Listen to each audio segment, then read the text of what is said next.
अरे ये क्या? जगन्नाथ महाप्रभु 56 भोग छोड़कर एक गरीब भक्त की गर्म खिचड़ी चुराने क्यों निकल पड़े? बहुत प्राचीन समय की बात है। समुद्र की गर्जना और शंखनाद के बीच स्थित जगन्नाथ मंदिर अपनी भव्य परंपराओं, नियमों और 56 भोग के लिए विख्यात था। प्रतिदिन प्रभु जगन्नाथ के लिए उत्तम से उत्तम व्यंजन बनाए जाते। घी से भरी खीर, मिठाइयाँ, अन्न, पकवान सब कुछ शुद्धता और विधि के साथ अर्पित किया जाता। सेवायतों और राजाओं का विश्वास था कि इतना वैभव ही प्रभु को तृप्त करता है, पर वे ये भूल गए थे कि जगन्नाथ महाप्रभु स्वाद के नहीं, भाव के भगवान हैं। मंदिर से बहुत दूर एक छोटे से गांव में कर्माबाई नाम की एक निर्धन वृद्ध भक्त रहती थी। उसका जीवन कठिन परिश्रम और अभावों में बीतता था।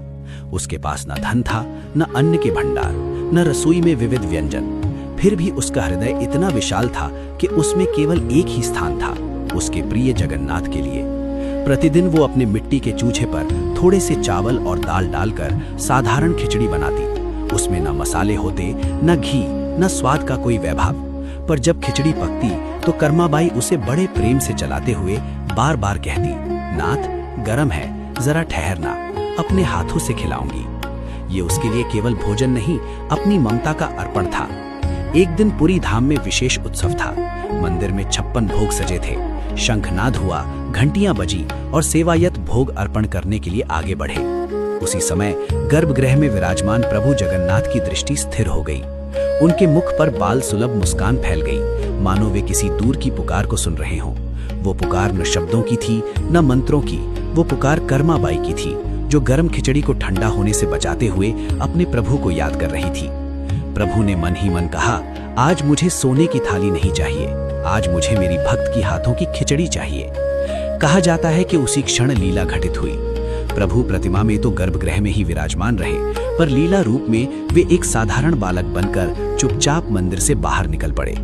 किसी सेवायत को इसका आभास ना हुआ। उधर कर्माबाई की झोपड़ी में खिचड़ी तैयार थी। वो पत्तल लगाने ही वाली थी कि उसे लगा जैसे कोई सामने खड़ा हो।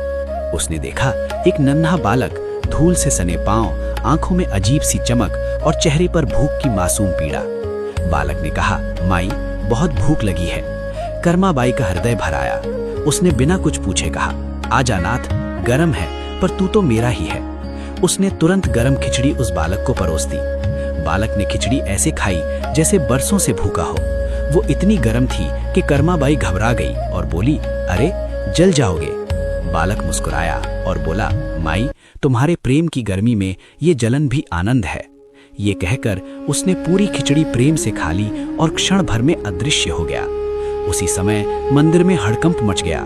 सेवायतों ने देखा कि 56 भोग ज्यों का त्यों रखा है, पर प्रभु की प्रतिमा के हाथों पर गरम खिचड़ी से जलने के चिन्ह उभर आए हैं। सभी स्तब्ध रह गए। ये कैसे संभव है? रात को राजा को स्वप्न आया।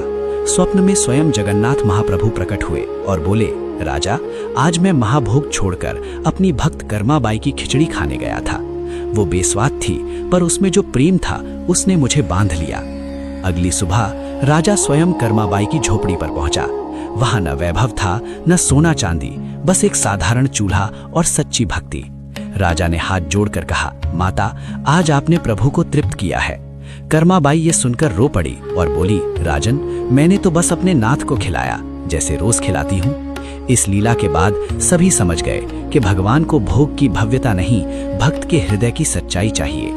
56 भोग भी तब फीके पड़ जाते हैं जब भक्त की रसोई में प्रेम उबल रहा हो। इस जगन्नाथ लीला का सार यही है।